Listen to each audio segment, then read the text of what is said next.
get by. It resides between my eyes. Walked through the fire, came out better on the other side. See, life's like a beach if you find the sand. And right now, I feel like 100 grand. You are listening to Inspired Insider with your host, Dr. Jeremy Wise. Dr. Jeremy Weiss here, founder of InspiredInsider.com, where I talk with inspirational entrepreneurs and leaders. Today is no different. I have Justin Krane. You can check him out at KraneFinancialSolutions.com and IntentionMoney.com. Justin, before I formally introduce you, I always like to point out other guests of the podcast I should mention. And, you know, Justin is one of those people that's like just an amazing human being, business person. And so, you know, I have done a top giver series, like some of just givers, like they just in your world and universe, they just want to help. And Justin's one of those people. Past episodes include Brian Kurtz, David Gonzalez, Ian Garlic, Kevin Thompson, just some of the givers I know out there. So thank you. Check out those episodes, and how they think about relationships, how they think about the world is always interesting for people and myself. And this episode is brought to you by Rise 25. At Rise 25, we help businesses give to and connect to their Dream 100 relationships. And how do we do that? We actually help you run your podcast. We are an easy button for a company to launch and run your podcast. We do strategy, the accountability, and the full execution for your podcast. And I've known Justin for a while, and you know, Justin, you know this, the number one thing in my life is relationships. I'm always looking at ways to give to my best relationships. And I've found no better way to do that over the past decade to profile the people and companies I most admire and share with the world what they're working on and what they're about. So if you've thought about podcasting, you should. If you have questions, go to rise25.com. I'm actually shocked of how long it's taken me to get Justin on the podcast. It's not by my lack of trying, but I'm excited to introduce today's guest, Justin Krane. He's a certified financial planner and founder of Krane Financial Solutions.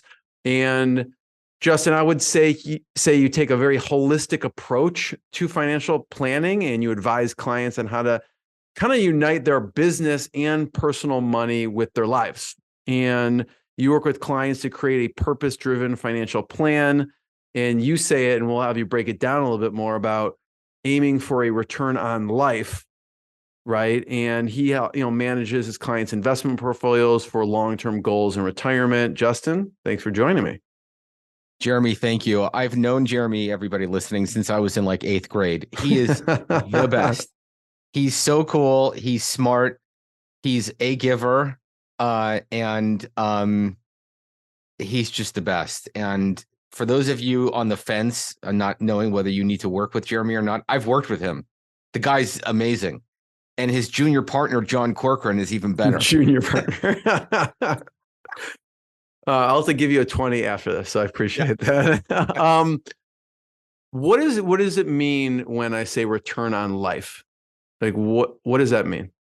I think it's making financial decisions that are congruent with your values and make you feel like you're not just investing money to get like ROI, like a return on investment, but like if it really means a lot to take the entire family on a vacation, like your parents, your kids, your grandkids, whatever, all in one, and you're going to do it and you've saved up for it, then that's an intentional decision that you've made, which is going to give you happiness, satisfaction, meaning, and purpose.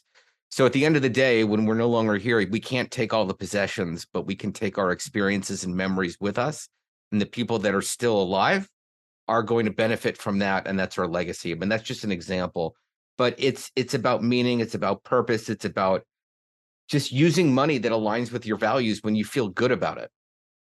I'd love to hear, because I like getting ideas. You hear a lot about people's their goals, right? That return on life goal. And that would be one. Someone wants to take their entire family to Hawaii or something. What are some other interesting goals that maybe they gave you ideas of what you want to do with your family? Well, I never thought I'd spend like a lot of money on a vacation. And I did, like pre-COVID. And I went to Israel, London, and Italy in 2 different trips. And the trips were broken down because my dad passed away, like, I think a year earlier. And I had to just set up the trips differently. And going into the trips, I was like, oh my God, I'm spending all this money. Like, what am I doing? Like, this is ridiculous. Crazy. And I did it anyways. And it felt weird and uncomfortable to do it. But then I look back during COVID, I'm like, thank God I did that. Thank God I did something like that, because I've had nothing going on for 2 years during COVID. So looking back, it was a great decision. But going into it, I was freaking out. Like goosebumps. Like it was weird. Are there any other interesting goals people have? Maybe, I don't know, whether it's an experience that they wanted or something they've always strived to do in their, maybe they, didn't wait for retirement. Yeah. Well, Jeremy, you live in Chicago, right? What is the average? What's the average low during the winter there? Well, it's funny. You should never live in a place where it says, here's the temperature, 10 degrees, feels like -20, Yeah. right? If you are in a place that says feels like, and it's much lower, it's a sad day. Yeah. The Windy City. It So get very cold. yeah, like I had some I mean, clients. last week, right now, wherever people are listening, but like we're in March, mid-March, it was like 16 degrees at one point, and I was thinking, why do I live here? Feels like. Yeah, feels like 0. Should be 50. Like, so I had these clients that lived in Chicago, and they were like, we got to get out of here. Like, we got to get out. And I say that every day. they're like, what are we doing here? They're like, we need to go. So they told me they're big into skiing, and they're like, we got to go, we're going to go to, like, I don't know, Breckenridge or Steamboat or whatever. So we came up with a plan for them to retire in Steamboat. But what they did is they speeded up their process. So instead of, let's say, retiring at 65, they would move there at age 58 and then work there remote and then ease into their retirement. So it was an example of something that they could work towards. And, it's hard to cold turkey retire. I actually write a lot about like financial independence and cold turkey retiring. But if you can retire earlier and work part-time, it eases that transition, especially financially. So we came up with this plan of building a house in Steamboat, and now they're not freezing. It's 35 in Steamboat, and it feels like 35. So what do you write about and talk about when you talk about cold turkey retiring? That's like, a lot of people are like, okay, at age 63, I'm done. Like, I don't want to work anymore. And really what people mean by that is I want to have the option to not work anymore. Because a lot of people don't just stop immediately and like sail off into the sunset and play golf every day. Usually they're doing something a few times a week. They can make money doing it. But a lot of us just want to know that, like, okay, when I have 10 million or 4 million or whatever it is, I'm done. But it's some weird, arbitrary, funky number that has no relevance on anything. What are some mistakes people make? I mean, sometimes people are, a lot of times people are asking you advice around finances. What are mistakes people make around when they're dealing with money? I think we all want everything right now. Like, we want it in 5 seconds. And, one of the biggest things with money is compounding of interest. So when you invest, your money grows and it compounds, but it really, really grows in years 20 and 30, not from years 1 to 10. I mean, I think Warren, this quote is right, but like Warren Buffett made like a ton of his wealth after age 65. It wasn't until the money compounded and got to some level, and then it really started going. So my kids are like, okay, like, how they make a post on Instagram, how many likes do I have within 10 seconds? It's like, what's up with that? You know that scene in SNL? What's up with that? What's up with that? What's up with that? I mean, really? So, like, compounding of interest takes time, people. Gaining wealth takes time. You can get some results quickly. And I know you deal with a lot of players that make $4 billion in 12 seconds, but really gaining wealth, it really just takes time and working it. And let me ask you a question. I've never seen you in a white shirt before. Is this your first white shirt? It is my first white shirt. Exactly. Okay. Everyone listening, Jeremy has the best white shirts. I think I need to get one. I like yours. They're more your style. Thank you. Okay, where were we? So instant gratification. Yes. Right? So that's a mistake people make. They instantly want that and they, it takes time for it to grow and compound. Mhm. What's another? And, I don't know if you're into comedy, I can't remember, but Ronnie Chang has a great bit about this, about Yeah. Amazon and Amazon Prime. So for people What who does he like say? comedy, check that out. I'm not going to butcher it, so I would just say go watch it. But it's about Amazon Now, not Amazon Prime, but Amazon Now, where you push a button and then it just shows up in your hand. And he's a whole bit around it. So check it out. I think it's on Netflix. What else mistakes people make when they're dealing or thinking about money? I think for business owners, when they're approaching seven figures, it's dealing with people. The compensation, they haven't quite figured out what to pay people. The cash flow off of payroll, meaning you're paying people, is there an ROI in it? Is it freeing up your time? What should their comp structure be? And a lot of times people work for, business owners and entrepreneurs thinking they're going to make gobs of money right away, and they don't even have a clear growth pattern on what they want. So what I think is best is when you're hiring people, not only to look at the money aspect of it, but to get clear on the growth path that an employee wants to take. Notice I say employee, because actually a lot of mistakes I see, I'm just gonna call it this way. I guarantee you that 42 gazillion people are going to disagree with me, but everyone's hiring VAs and everyone's doing VAs who live in Guam, Philippines, Peru, and South Indonesia. But there's nothing wrong with hiring employees. Literally, they work for you all the time and they're part of the team, and they can even be remote, but I think employees are important because they're dedicated people that work for you and that are part of your deal. So when you're hiring an employee, of course, there's an employment package with, benefits and 401k and comp and bonus and all that. But what about the growth avenue and the growth path for that person? If they don't feel like they're going to achieve growth, they're going to bail at some point in time. And then the mistake that you make is you invested time and energy and money in this person, and then they're gonzo, and now it's you wearing 75 hats instead of 74 hats. I wear about 17 hats. I'm down from 20. Can you talk about that growth plan, or maybe an example of, because it's great advice, and I know, a lot of people think about this. What would be an example of someone who and how they structured a growth plan?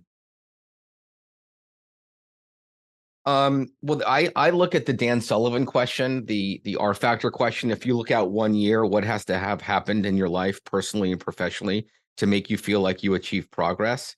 And some of those answers could be money, but then from there, you can go way more into life, and you can just, tell me more, expand, blah, blah, blah. And then you're going to get the real answers. And then if you can incorporate some of the, I don't know, the goals or the objectives that person can do into their life working for you, it just aligns them. So their objectives of in their life, what would be an example? Like they want to go on a trip, or what are we talking? Okay, so I just hired someone, and one of the examples she said was that she didn't feel like she was part of the team, and then she didn't get to interact with the clients, customers, and patients that she was working with. So now on the calls that I have, she's on literally at the beginning, like I'm not even putting her in the shallow end. She did like a cannonball into the deep end of the pool. She's on every call talking with the clients, and I'm working with her and watching over her, but she's immediately feels like she's connected to the other clients and that she's part of the team and that she's communicating with them. Yeah. So the past position, finding out what the person wanted they didn't have. In this case, it was interaction with clients and working to fulfill some of those objectives, which has nothing to do with financial. Nothing. And then at the end of like 3 weeks, I asked her, I gave her this worksheet to fill out about her progress. And I gave it to her, and you talk about a deer in the headlights look. She had no idea what this was about. And I asked her to fill it out. She came back with one box out of 30 filled out. I'm like, no, you got to really fill it out. I have a side question for the peanut gallery here. everyone listening, there's a Rise 25 Rise Up Together, like full up standing poster of Rise 25. And if you're not working with them, you really need to talk to them because they're amazing. I'm convinced that John Corcoran is hiding behind the Rise 25 poster. Is he there? Yeah, he's right there. Oh, there he is. He's probably with his 17 kids on some backpacking trip in southern Utah. 4 probably does feel like 17 kids. Yes. But I'm curious, like what you see, like when you work with your employees or VAs, what do you do to try to get them to feel like they're growing? Yeah. Well, that's what I'm asking you because I want to learn. But I mean, we one of our core values is always learning, right? And so we do have things that we do with the team, like have a book club where we're all going over and up-leveling skills. And you mentioned and just feeling like a team because all of us are remote, doing daily stand-ups so that we aren't feeling like we're working in isolation. And so feeling like you're part of the team. I know your staff is in your office, so it's a little bit different, but I know a lot of people running virtual teams. So we do daily stand-ups with different departments so that they can help each other, right? And just as if they're in the office together or having a meeting or walking down the hall, but you feel like you have more of a cohesive team that you're working together because you have these daily stand-ups. And so, I mean, those are a few, but it's a constant, it's a work in progress, right? We don't have it all figured out. It's constantly figuring out how we can help, how we can serve the people that we work with to up-level their skills, to be challenged, to feel like they're contributing to a bigger mission than just the piece of work. And so some of it's just showing, here's the whole thing that we're creating. I know like you're responsible for this piece, but showing everything so that people can see the big picture and the vision of what we're doing, right? Because for us, it's not about just podcasting. It's creating amazing relationships, right? And seeing that this piece that you do helps create an amazing relationship. So that's some of the stuff, but it's always a work in progress. You know what I mean? I ask you that question. I ask questions that I'm curious about that I want to know because we need to get better at those things. So that's why I ask you. And the other thing is, but I like what you said about looking at what people did previously and maybe what didn't fulfill them and what they were looking for. It was a void, because that is helpful and it can run the gamut of things that they wanted, right? Sure. Maybe you should have your own podcast because you ask good questions, but and you do. But I looked at it the other day. You need to maybe this episode will go on that podcast. Exactly. Money, you got this. I gotta get going on it more. And but, hey, at least I have one. A lot of people need one and haven't done one. So I actually have 5 in the hopper, but we got to get them up, and they should be up by Friday. So it's Friday somewhere. Exactly. You rattle off a bunch of things. I want to unpack it because it's you think about these financial pieces on a different level, at least than me. And you said cash flow, thinking of cash flow off of payroll, right? Yeah. Mm-hmm.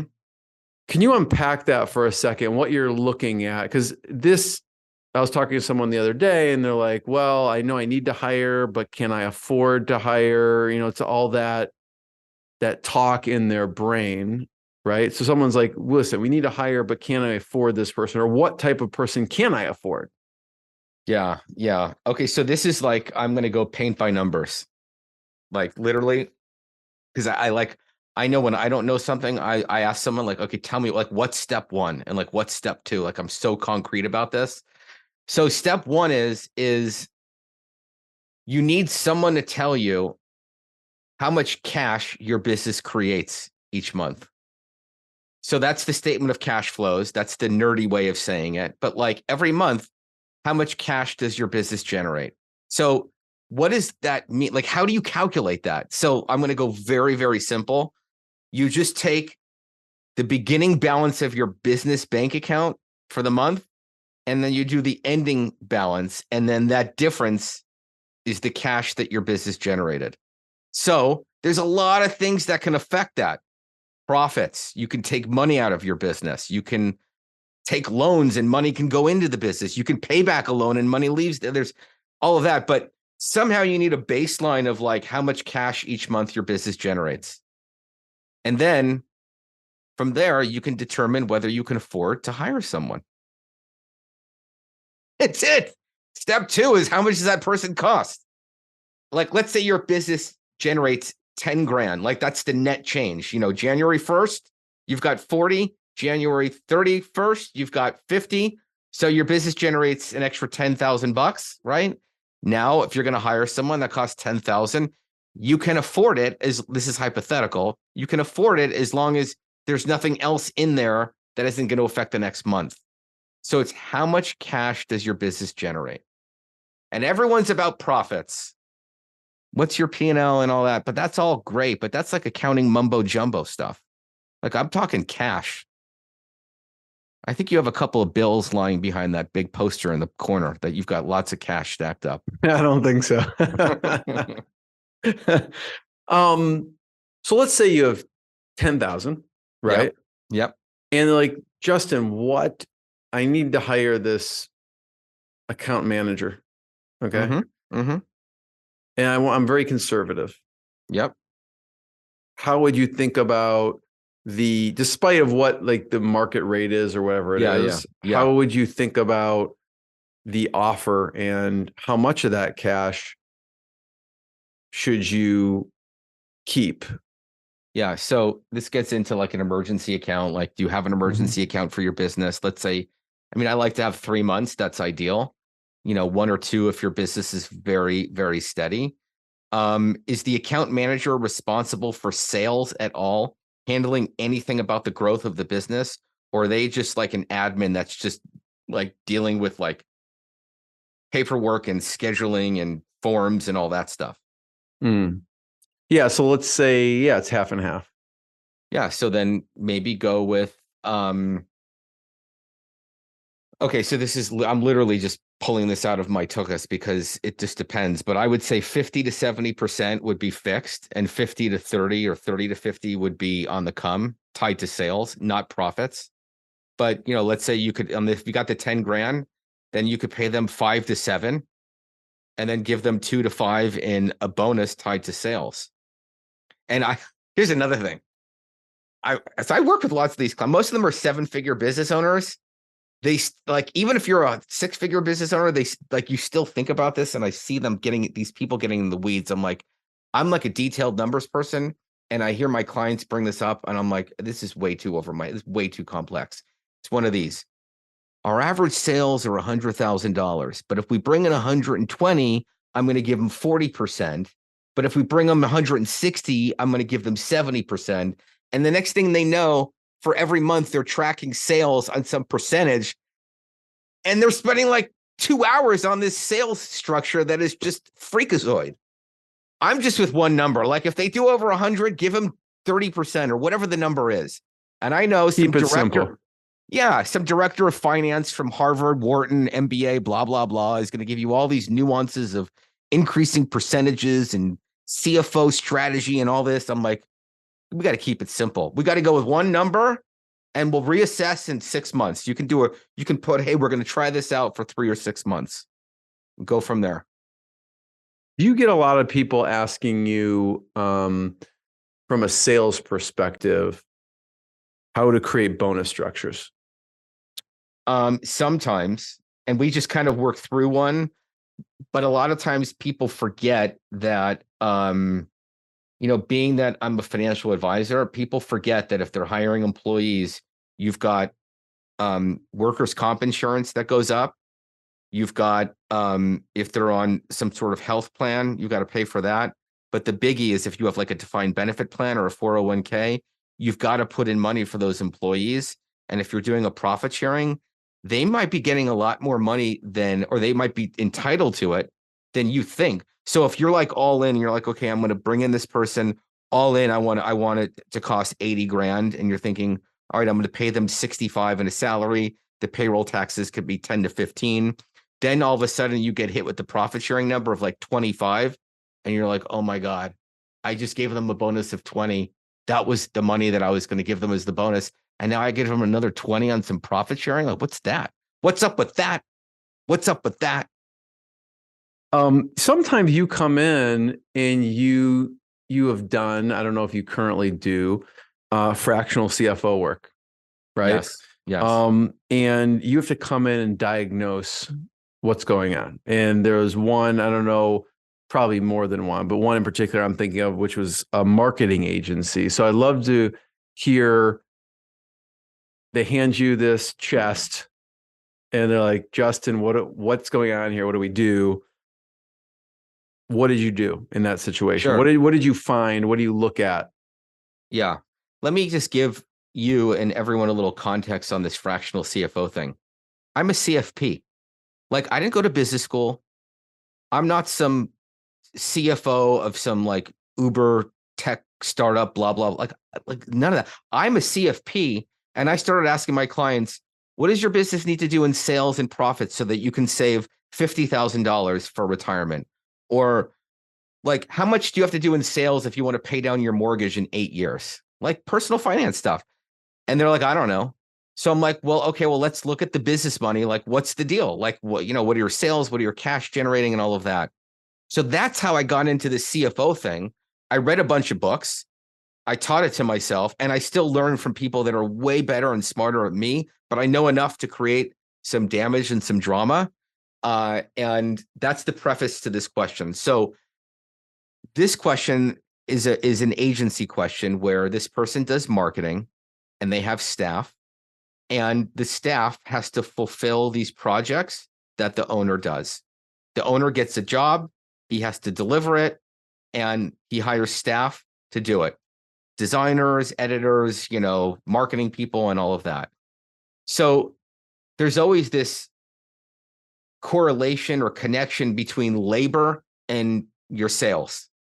And for that kind of business owner's mind, when you're running an agency or a consulting practice or whatever, it's always like, well, what are my sales? And do I have too many people for the job? Do I have too little people for the job? So you have to get some metric on that. So there's metrics for that. And well, those are called labor efficiency ratios. Now, by the way, for everyone listening, did I create that? No, I literally Googled it. It's just your labor against your gross profit. And I know that's a little technical for some people, but I literally Googled it and I taught it to myself when I was in 4th grade.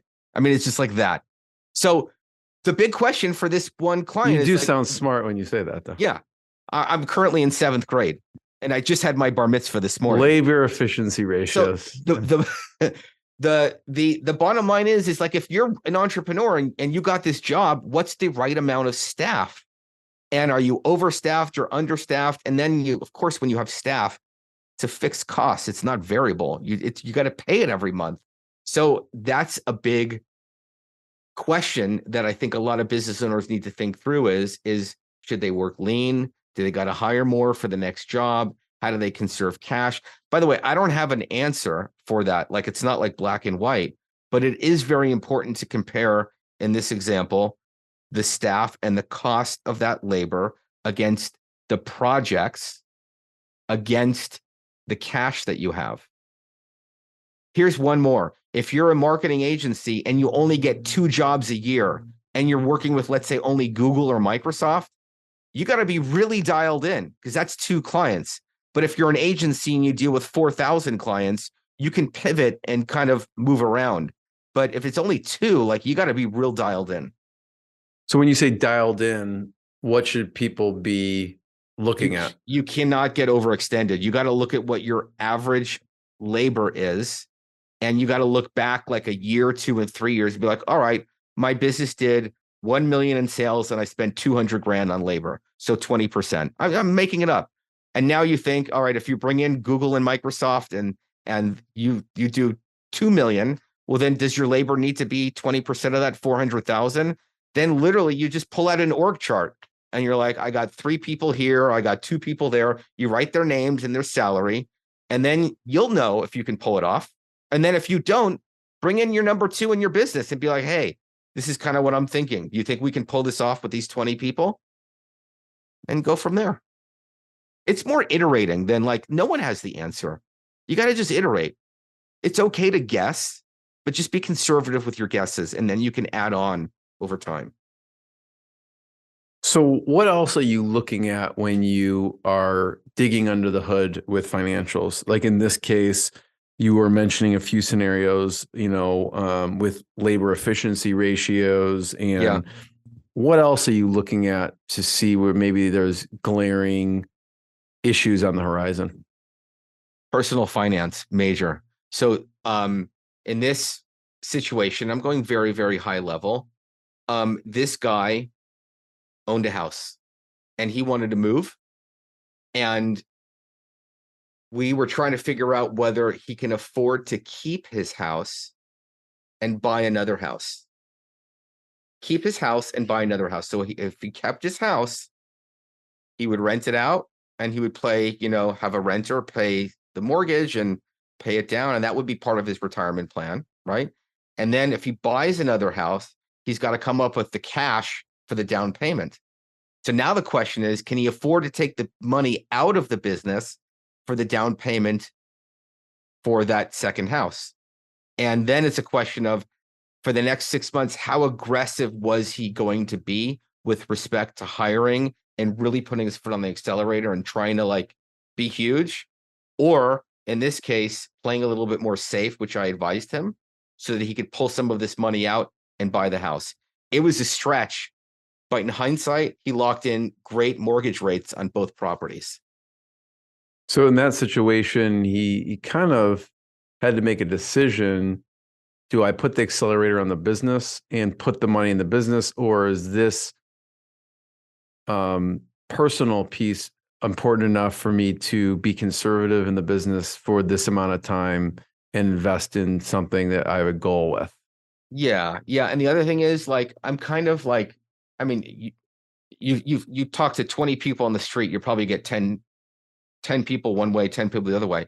I believe that the business has to serve the person's life. It should not be that the entrepreneur serves the business's life. I believe the business has to fund the personal goals of people. So I was more interested on what's his personal end game than the business end game. Because what if he can't sell his business? What if it goes down? Whatever. Like, it's like, I believe that the business got to serve his personal. So if that's the case, I was like, okay, if you can pull this off, I think it's a smart move. Keep the house, buy another one, blah, blah, blah, blah. It was hard, but it wasn't a straight line, but, and there's always risks with that. Again, everyone listening, I'm not saying you should do this. This is general advice. It's hypothetical in nature for you, and you need to consult your own advisor. But these are the things you need to think about. Like, okay, my business is going to fund my personal life. How am I going to set it up that way? When you're talking to business owners, again, you're explaining a lot of stuff. What do you wish that people knew more about? Because you're explaining a lot of this stuff. I think their relationship to money. I think, like, what did you learn from your mom about money? What did you learn from your dad about money? How is your spouse or significant other thinking about money? You guys get in fights about money? What are your own opinions about money? Like, I think there's a lot of woo-woo people that talk about, money mindset and all of that. And I think it's really important. And there's a lot of CFPs and financial advisors that don't even want to touch the psychology of money. And because they're not trained and they're just not in that. I'm in the middle. Like, I definitely talk about it, but I think that I'm not the expert. Sometimes I'll bring someone in, but I do think that people need to be more aware of their money.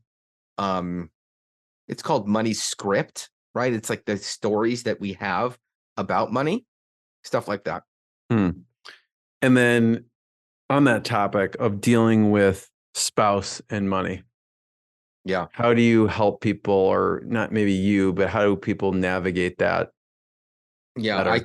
I think both spouses want to be understood by one another and need to have the perspective as to why their spouse is doing things the way that they are and why they're making decisions that way. And I think I'm going to talk to myself here. I'm talking to myself. Humility is so big in this. Like, I can't put myself above my wife. Not that I do, but I'm in the money game the whole day. Like, all I do is talk to people about money and advise on money. It's all I do. So when I do my own money stuff, it's like I need to be very chill and very humble and just like ask myself, what am I trying to accomplish? And, I do the same thing with clients. It's like they need to feel like it's safe to get a little bit more vulnerable and be okay with where they come from with respect to money. What would be an example of that? The vulnerability. Yeah. So, okay. So for entrepreneurs, let's say one spouse is running the business, is very, very in touch with the money and kind of knows and is in charge of that. The other spouse doesn't know anything about the other spouse's business. They don't know the bank account numbers. They don't know how much the business makes. They don't even know how much money the business has. There's just money that goes into the joint account, and the spouse, it could be a husband or a wife. And they know like, okay, well, he or she does that. And there's just money that comes in. And then they feel a little bit in the dark. And then when they ask questions about what's going on in the business, that spouse that's running the business sometimes is like, no, this is my baby. I really don't want to go through it with you. And then that other spouse feels shut out. And then when I come in, I'm just looking for like 2 or 3 things to tell that spouse, the non-knowing spouse, about what's going on. It could be literally the business does $70,000 a month in sales, and it generates about $10,000 a month of cash that you guys can do whatever you want with. Mhm. And every Love it. 3 months, you got to set aside 20 grand for taxes, and we're doing that. With that $10,000 a month of extra cash, what do you think we should do with it? I'm a little, I'm getting curious. I'm asking, I'm including them, making them feel like they have a voice. And it's not like I think I know what they should do with it. It's more like, okay, so how can we collectively make a decision? And then there's just this little trigger. It's like that first sip of wine that you have. It's just that little first sip of coffee, and it just brings the edge down a little bit. And now we're in the game of communication. Men are from Mars, women are from Venus. That's Justin, right. I know you have to run, but I think you missed your calling as a therapist. And but I want to be the first one to thank you. I want to point people, they can check out more, learn more at cranefinancialsolutions.com or intentionmoney.com. And thanks for doing this. Thank you so much. Great to be here. What I got, you can't buy. It resides between my eyes. Walked through the fire, came out better on the other side. See, life's like a beach if you find the sand. And right now, I feel like $100 grand.